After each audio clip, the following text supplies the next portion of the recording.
So, to start off, we have to accept the fact that traffic keeps getting worse every year. Like, we feel it intuitively, we see it mathematically at Waze. It's constantly getting worse, and it's getting worse everywhere in the world. Every city thinks it's the worst, but everyone is right. It continues to get worse, and we should have made the investments 100 years ago, 70 years ago, right? But we decided not to. And so we built our cities basically for cars, not for humans, right? If you think about the space in the cities between roads and parking and garages, these are all places for cars. And then we go out and we buy a car and it sits in one of those places all day. It sits 96% of the time. It doesn't move anywhere, right? And we, the people, have to work around the cars and not the other way around. And so when we look at the next 20, 30, 50 years, we need to make changes now if we want to get to a place which is not going to look like it is today. And the trend right now is just to get worse and worse and worse. And so we have to change fundamental things about how we live, how we work, how we transport ourselves, mobility, etc. One of the core things we have to change is this idea that we're going to drive by ourselves, right? If we continue to drive by ourselves, there's not enough roads.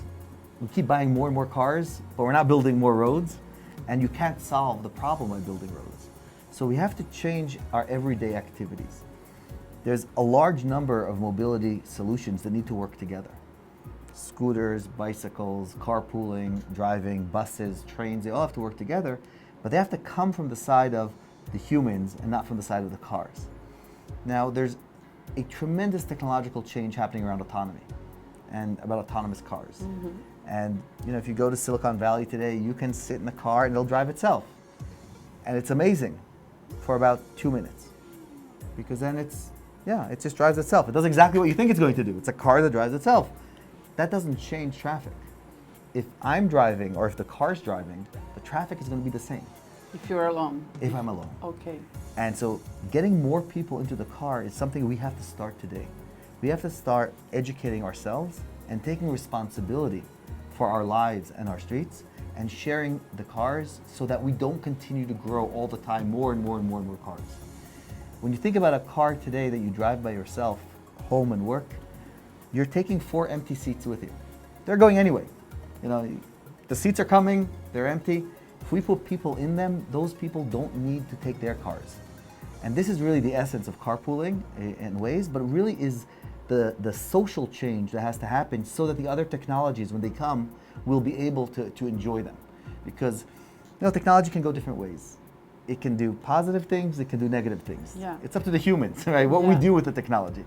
The internet was going to create democracy, and the internet also is destroying democracy, right? The problem is the humans. And so the same thing here. If we change the way we act now, and we change the way we transport ourselves, we'll be ready for the technology, but we can also make an impact today. What is interesting is that what we have seen before was the development of technologies and tools to make cars, better roads, better tools. Now what you want, or what we need, is to change our behavior. Exactly. Car companies have sold an image to us that we are our car. Yeah. Right? If you have a fancy car, you're a big shot. And if you have a cheap car, you're not important. If you have a red car, you're sexy. And if you have a black car, you're rich. And all those stuff are just nothing to do with the actual product. The product's not the car. The product is getting from point A to point B. And you might have a Ferrari, and I might have an old Honda from 1985. We're both sitting at the same speed in traffic, right? Mm-hmm. So when we make that change and we stop thinking about the car as our identity, and we start thinking about how do I get from point A to B, we can change the way our relationship with cars and with roads and think about what's the best way to get there. Maybe it's a bus, maybe it's a car, maybe it's a shared car and a carpool, maybe it's a bicycle, maybe I should walk. It's the same thing. It's getting from point A to B. A car is just one option how to do that.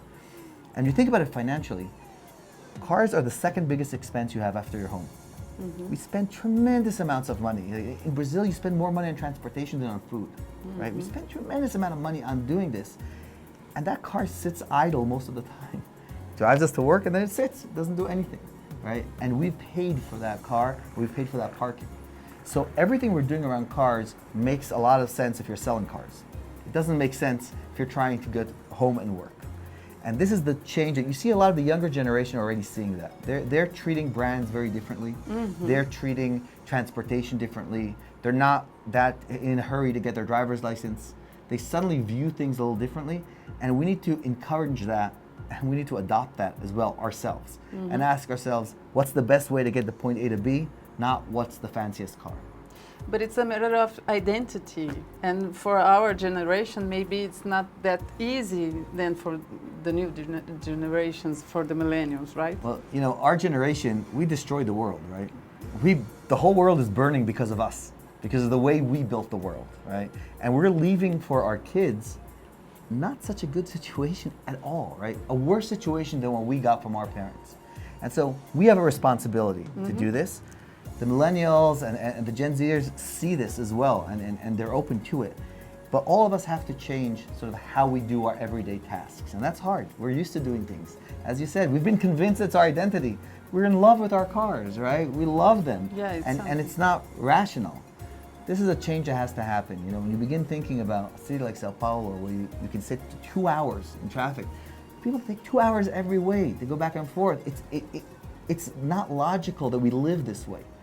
You know, the more time, the longer your commute, the higher your blood pressure, the worse your diabetes, the more weight you're going to gain in obesity, depression, divorce. I mean, it's terrible what we're doing to ourselves, to our environment, and to our cities, and to our economy with traffic. We need to wake up and do something. And I think an important point here is that no one is going to do it for us. You know, traffic is not some other people. It's not, oh, it's there. It's us. We're traffic. You and I sit in traffic just as much as everyone else. We might complain, but the other people are complaining about us at the same time. So as a society, we have to make these changes. And yes, there's technology that has to come, the governments have to help, employers have to help, we all have to work together to do this, but we have to change the way we act every day when it comes to transportation. I just saw a statistic which blew my mind, that in Sao Paulo, people spend a month a year sitting in traffic. A whole month a year, and I didn't believe it, so we went back and checked the sources. Okay? Really? Think about it, that we take this for granted. You know, that what would you do with a month, right? What would you do if you had 2, 3, 4 hours a day extra, right? We can't imagine the things we would do. It's like amazing what would happen. It's the most valuable resource, and we waste it sitting in traffic. And this is exactly when if you came and told people that I could give you another month every year of vacation, if you had to do something, who wouldn't do that? This is exactly it. There's a month of vacation waiting for us if we change our habits and we drive differently, so that our roads can be faster and we can have less congestion. And how is being the partnership with, I know that companies, private companies are playing a good role in the Carpool, right? And what about the government right now? Are you finding good environment to make partnerships? So we're finding very, very strong relations with governments. I think what's happened, you know, traffic has become a voting issue, right? It affects people's lives so much that the politicians care about it, and obviously the cities care about it, right? It affects all of us. At the same time, no one is putting in these huge infrastructure investments. And so the trend globally, and by the way, this is everywhere. You know, people like to look at themselves as, oh, our government doesn't do something. No government in the world is really doing this. And so the challenge is, how do you create the right incentives for people to change their behavior? You know, we'd like to think that people will do the right thing because it's the right thing, but that doesn't always work that way. So we really need to provide incentives. And all over the world, governments are providing incentives to drive smarter. So for example, in the city of Sao Paulo, there's a day a week where you're not allowed to drive with your car based on your license plate number on the highways, right? Mm-hmm. That's an incentive to do something else that day. Great day for carpooling. We see it, that's the day people will ride. So I drive 4 days a week, and 1 day a week I carpool. We see congestion pricing. So in London, for example, you can't get into the city center. It's extremely expensive to drive in. And so suddenly the city is empty from cars. There are buses and taxis, etc., but hardly any cars. Everybody was upset in the beginning, but now everyone's enjoying it. Carpool lanes, where you have one lane that if you have 3 or 4 people in the car, you can drive much faster in that lane. And if you want to drive by yourself, it's going to cost you another half an hour or an hour in traffic, right? All of these are incentives that the government has, and it can actually help us to make the right decisions. Now we've seen some governments go all the way to actually subsidize carpools. And we're saying, for example, in the San Francisco Bay, the MTC there, basically said, we're going to give you the first 5 carpools for free. We want you to change how you're thinking about it. So they're paying for it, right? Just try it. Leave your car at home, ride in a carpool, we'll pay for it, right? And it's much cheaper than building a train. So all these different models are happening all over the world. There isn't one size fit all, but the trend is we have to change our perception of driving alone and provide incentives to drive together. Security is a challenge. First of all, security is always a challenge. Security is also very much a perception, right? If you take the subway, it's not exactly safe, especially if you're a woman, right? So it's not that everything else is perfectly safe, but unlike commercial services, carpooling is something that you do with your neighbors, people that live next to you. And you end up at work with people that work with you, right, with coworkers. And so it's a relatively small community of people. What we do at Waze, we share all the information about the people. So you see who they are, you can contact them and talk to them. You can decide you only want to ride with women. You can decide, I could decide I only want to ride with people for my work, right? So there are all different kind of mechanisms for you to find what you feel is right for you, what you feel comfortable with. And what we've seen, safety is very much a perception people have for the first time. It's always very scary the first time. What's going to happen? Who's going to come? Will they show up? But once they take a carpool for the first time, people really click and fall in love with it. And they keep doing it again and again and again. And this also because they're saving money and they're saving time and all that, but also because they meet people and they make friendships and they meet their neighbors and all kinds of really interesting stories about how people connect with each other. And you know, a lot of our world today is screens, right? We're alone in our screens. We kind of forget that we're really good at talking to each other and being together. We're humans, right? Millions of years we've learned how to do this. And so we see with carpools these friendships forming, these little communities forming, and there's a tremendous amount of trust there. What we saw is the number one predictor of whether I will go and pick you up is not how long the ride, the detour is, it's not how much money I'm being offered, it's have I ever met you in the real world. If we met in the real world, I'm going to feel responsible and I'm going to go out of my way to pick you up. And again, that's very human. Humans are not necessarily rational, they're human. And that's one of the nice sides of being human. And just to finish, about the data, because Waze, you have the data of the city, of the citizen behaviors, right? And what the cities are doing with this data, because that's the great challenge of AI, to know what to do with the data is something crucial, right? Critical. So, you know, we have a program called Waze for Cities, where we share data with cities to help them plan better in cities. And so we have APIs they can connect to. We just launched about a few months ago a program together with Google Cloud so that cities can now store this data that Waze gives them for free in Google Cloud for free, and they have all kinds of tools there to analyze the data as well. And what we've seen is, you're absolutely right, that this data is very valuable for cities. We have it anyway. And so by sharing it with the cities, we can help them, and cities share back data with us. So a city will know if there's a marathon in the city, which roads are going to close and when. They can tell us, we'll close the roads. We can give them data flows. Well, what happened during that marathon when traffic went? Where did it affect people, right? All that stuff goes both ways. We don't charge from the cities. They're not our customers, they're our partners. And we share data with each other. Are you in Waze since the beginning? Yes. Yeah. So, and how was this journey since now? How you see, the purpose is the same, to tackle the traffic, right? But So the mission has always been the same, right? It's about tackling traffic. And in the beginning, we thought, hey, there are all these empty roads.